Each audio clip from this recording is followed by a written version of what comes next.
आगामी टी20 world cup 2026चा cricket वर्तुळात उत्साह शिगेला पोहोचला आहे.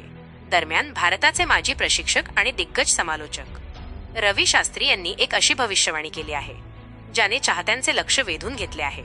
शास्त्रींच्या मते या वर्ल्ड कप मध्ये टी20 क्रिकेटमधील सर्वात मोठा समज मोडीत निघू शकतो. एखादा संघ 300 धावांचा जादुई टप्पा ओलांडू शकतो.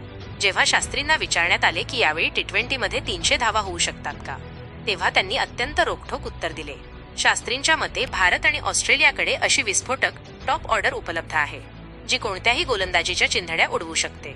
त्यांनी असा तर्क मांडला की जर वरच्या फळीतील कोणत्याही एका फलंदाजाने शतक झळकावले तर संघासाठी 300च्या जवळ पोहोचणे शक्य होईल. विशेष म्हणजे टी20 वर्ल्ड कपच्या इतिहासातील आतापर्यंतची सर्वोच्च धावसंख्या 260 धावा आहे, जी श्रीलंकेने 2007 मध्ये केनिया विरुद्ध उभारली होती.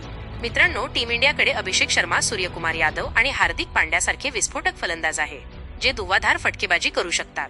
तुम्हाला काय वाटतं? भारत येणाऱ्या विश्वचषकात 300 धावांचा जादुई उच्चांक गाठेल का? तुमचे मत कमेंट बॉक्समध्ये जरूर लिहा.